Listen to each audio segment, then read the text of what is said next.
Shri K Ravishankar, താങ്കൾ നേരത്തെ കോൺഗ്രസിൽ സോണിയയുമായുള്ള ഉണ്ണികൃഷ്ണൻ പോറ്റിയുടെ ചിത്രങ്ങളുടെ യാഥാർത്ഥ്യം പറഞ്ഞപ്പോൾ അതേ നിലപാട് ഉണ്ണികൃഷ്ണൻ പോറ്റിക്കും മുഖ്യമന്ത്രി പിണറായി വിജയനും ചേർന്നുള്ള ചിത്രത്തിനുമുണ്ട് എന്നുള്ളത് സൗകര്യപൂർവ്വം മറന്നുപോവുകയാണ്. എന്തായാലും അതവിടെ നിൽക്കട്ടെ. SITക്ക് മേൽ സമ്മർദ്ദം വരുന്നുണ്ട്, അല്ലെങ്കിൽ SITയുടെ അന്വേഷണം മന്ദഗതിയിലാണ് എന്നുള്ളത് ഹൈക്കോടതി തന്നെ വ്യക്തമാക്കിയ കാര്യവുമാണ്. നമ്മൾ നേരത്തെ പറഞ്ഞതുപോലെ അതിലെ ഒരു പോലീസ് ഉദ്യോഗസ്ഥന്റെ CPM ബന്ധം കഴിഞ്ഞ ദിവസം വ്യക്തമായതാണ്. നിലവിൽ ഇപ്പോൾ ചുമതല ഏറ്റെടുക്കണ്ട എന്ന H. വെങ്കടേഷ് നിർദ്ദേശവും നൽകി കഴിഞ്ഞു. കൂടുതൽ ഉന്നതരിലേക്ക് CPM ഉന്നതരിലേക്ക് കാര്യങ്ങൾ ചെന്നെത്തുമ്പോൾ സ്വാഭാവികമായും ഒരു രാഷ്ട്രീയ പ്രതിരോധം CPM തീർക്കും, സർക്കാർ നീർക്കും എന്നുള്ള കാര്യത്തിൽ സംശയമൊന്നുമില്ല. ആ ഒരു നിലപാട് തന്നെയാണോ ഇന്നത്തെ മുഖ്യമന്ത്രിയുടെ വാർത്താ സമ്മേളനം സൂചിപ്പിക്കുന്നത്? വീണ്ടും സോണിയയുമായുള്ള ചിത്രം പങ്കുവയ്ക്കുന്നു, കോൺഗ്രസിന്റെ പങ്കാളിത്തം ഇതിൽ വ്യക്തമാണ് എന്ന് വരുത്തി തീർക്കാൻ ശ്രമിക്കുന്നു. സ്വയം പ്രതിരോധം സൃഷ്ടിക്കലാണോ? ഈ ചിത്രത്തെക്കുറിച്ച് അവിടുത്തെ പറഞ്ഞ കാര്യം ഒന്ന് പരിശോധിക്കണം. ഈ സോണിയാഗാന്ധിയുടെ വീട്ടിൽ വയ്ക്കുന്ന ചിത്രമാണ് പ്രസിദ്ധീകരിക്കപ്പെട്ടിട്ടുള്ളത്. എന്നാൽ മറ്റൊരു ചിത്രത്തിലും ഏതെങ്കിലും ഫംഗ്ഷനിൽ ഉണ്ണികൃഷ്ണൻ പോറ്റി ഭീമയുടെയുമായി ബന്ധപ്പെട്ട ആംബുലൻസ് കൊടുക്കാൻ വരുന്ന ഫംഗ്ഷനിൽ പങ്കെടുക്കുമ്പോഴാണ് മുഖ്യമന്ത്രിയെ കാണുന്നത്. ഏതോ ഒരു ബസ് സ്റ്റാൻഡിലോ വിമാനത്താവളത്തിലോ ഇരിക്കുന്ന പടമാണ് നമ്മുടെ കടകംപള്ളി സുരേന്ദ്രനുമായി ബന്ധപ്പെട്ട് കാണുന്നത്. എന്നാൽ സോണിയാഗാന്ധിയുടെ വീട്ടിൽ ചെന്ന് നിൽക്കുന്ന ചിത്രത്തിൽ പ്രയാർ ഗോപാലകൃഷ്ണൻ ദേവസ്വം ബോർഡ് പ്രസിഡന്റ്, അടൂർ പ്രകാശ്, ആന്റണി അടക്കമുള്ളവരുടെ ചിത്രം ഇത്തിരി മുമ്പ് അങ്ങയുടെ ചാനൽ തന്നെ ഇവിടെ കാണിക്കുന്നുണ്ട്. അപ്പൊ ആ ചിത്രത്തെ സംബന്ധിക്കുന്ന ഒരാളുടെ വീട്ടിലേക്കാ പോയിരിക്കുന്നത്, അല്ല വഴിയരികിലോ സെക്രട്ടേറിയറ്റിന്റെ മുമ്പിലോ ഒന്നുമല്ല. ഞാൻ പറഞ്ഞു ഇവിടെ ഇന്ന് മുഖ്യമന്ത്രി പറഞ്ഞത് ഏത് അന്വേഷണത്തെയും വളരെ ധൈര്യപൂർവ്വം തന്നെയാണ് ഞങ്ങൾ കാണുന്നത്. ഞങ്ങൾ അതിൽ ഒരു ഇടപെടലും നടത്താൻ ഉദ്ദേശിക്കുന്നില്ല.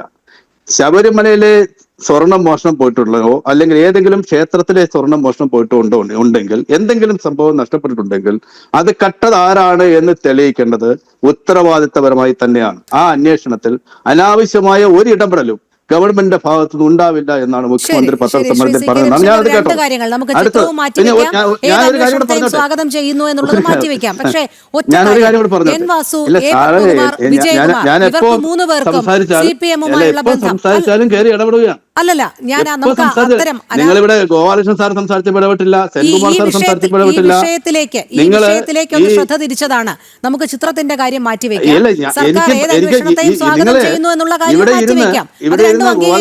അല്ല ഒന്ന് പറഞ്ഞോട്ടെ.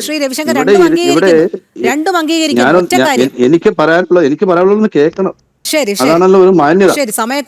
ഇവിടെ ഞാനൊരു സെന്റൻസ് പറഞ്ഞോട്ടെ.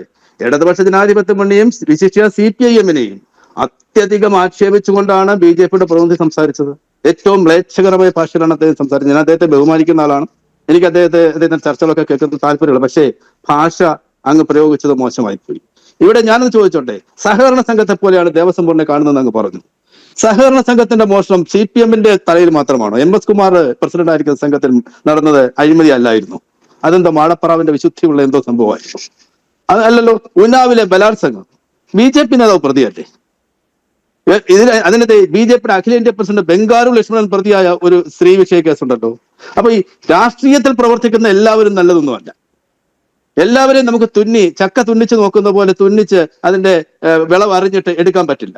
ആളുകൾ രാഷ്ട്രീയത്തിൽ വരുന്നവരെ എല്ലാവരെയും നമ്മൾ അവരുടെ പ്രവർത്തനത്തിന്റെ അടിസ്ഥാനത്തിൽ മാത്രമേ വിലയിരുത്താൻ കഴിയുള്ളൂ.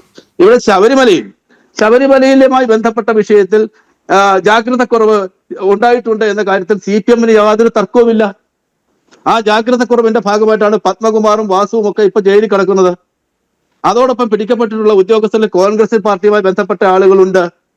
ഇല്ലെന്നൊന്നും നമുക്ക് പറയാതിരിക്കാൻ കഴിയില്ലല്ലോ. ആ ജാഗ്രതക്കുറവ് വരുത്തിയ ആളുകളെ സഹായിക്കാൻ വേണ്ടി CPM ഒരു സമീപനവും സ്വീകരിച്ചിട്ടില്ല. ഈ പറയപ്പെടുന്ന ആളുകളെ ജയിലിൽ ചെന്ന് കാണാനോ അവർക്ക് ജാമ്യം ഉണ്ടാക്കുന്നതിന് വേണ്ടിയോ എന്തെങ്കിലും നിലപാടെടുക്കാൻ CPM തയ്യാറായിട്ടുണ്ടോ? രണ്ട്, ശബരിമലയെ ബന്ധപ്പെട്ട ഒരു കാര്യം കൂടി സുചിന്തമായ നിലപാടാണ്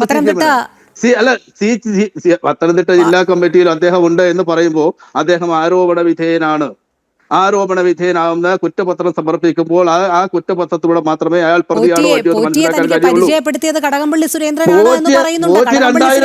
വന്നതാണ് സാർ. ദേവസ്വം മന്ത്രിയാണ്. 2016 മുതൽ 2021 വരെയുള്ള ദേവസ്വം മന്ത്രിയാണ്. മാഡം, രാജീവ് എന്ന് പറയുന്ന തന്ത്രിയാണ് സാർ അയാളെ അവിടെ കൊണ്ടുവന്നത്. എന്തേ രാജീവിനെ ചോദ്യം ചെയ്യണ്ടേ? ഈ വാജീവാഹനം എടുത്ത് വീട്ടിൽ വെച്ചിരിക്കുന്ന രാജീവിനെ ചോദ്യം ചെയ്യണ്ടേ? രാജീവിനെ ചോദ്യം ചെയ്തല്ലോ. രാജീവിനെ ചോദ്യം ചെയ്യണ്ടേ? അതിൽ തന്ത്രി ആയതുകൊണ്ട് പ്രത്യേക പ്രിവിലേജ് വല്ലതും ഉണ്ടോ? രാജീവിനെ കൊണ്ട് പ്രിവിലേജ് അറിയാത്തതുകൊണ്ടാണത്. എന്താ ഞാൻ അറിയാത്തത്? ഞാൻ കണ്ടില്ല രാജീവിനെ ചോദ്യം ചെയ്തിട്ടുണ്ട്. രാജീവിനെ ചോദ്യം ചെയ്യുക മാത്രമല്ല, രാജീവിനെ ചോദ്യം ചെയ്തു എന്നുള്ളത് അങ്ങ് പറയുമ്പോഴാണ് ഞാൻ മനസ്സിലാക്കുന്നത്. ഞാൻ ഇതുവരെ കണ്ടില്ല, എനിക്കറിയില്ല. എന്താണ് വാജീവാഹനം എന്ന് പറയുന്ന അയ്യപ്പന്റെ കൊടിമരത്തിന്റെ മുകളിലിരിക്കുന്ന അയ്യപ്പന്റെ വാഹനമായ കുതിരയുടെ രൂപത്തെ തന്റെ കൈവശം കൊണ്ടുവയ്ക്കാനുള്ള അവകാശമൊന്നും രാജീവനില്ല. രാജീവൻ ഒരു സാധാരണ മനുഷ്യനാണ്. ഈ ഏതെങ്കിലും ക്ഷേത്രത്തിൽ അങ്ങ് VHPയുടെ പ്രതിനിധിയാണല്ലോ, ഏതെങ്കിലും ക്ഷേത്രത്തിൽ 24 മണിക്കൂറും തന്ത്രിയുടെ ആവശ്യമുണ്ടോ? ശബരിമലയിൽ മാത്രം എന്തിനാണ് ഈ തന്ത്രി 24 മണിക്കൂറും ഇരിക്കുന്നത്? ഞാനല്ല ദേവസ്വം ബോർഡ് ഭരിക്കുന്നത്.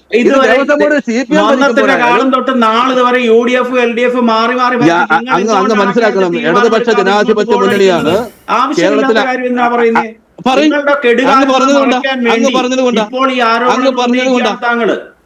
ഞാൻ ചോദിക്കുന്ന ചോദ്യം അങ്ങ് ശ്രദ്ധിച്ചൊന്ന് കേട്ടിട്ട് പറഞ്ഞാട്ടെ. 1967 ശേഷം നാളിതുവരെ ഇടതുപക്ഷ ജനാധിപത്യ മുന്നണി ശബരിമലയിൽ നടത്തിയിട്ടുള്ള വികസന പ്രവർത്തനങ്ങളെ സംബന്ധിച്ച് അങ്ങൊന്ന് പഠിക്കണം. ശരി ശരി ശരി മറ്റു അതിഥികളിലേക്ക്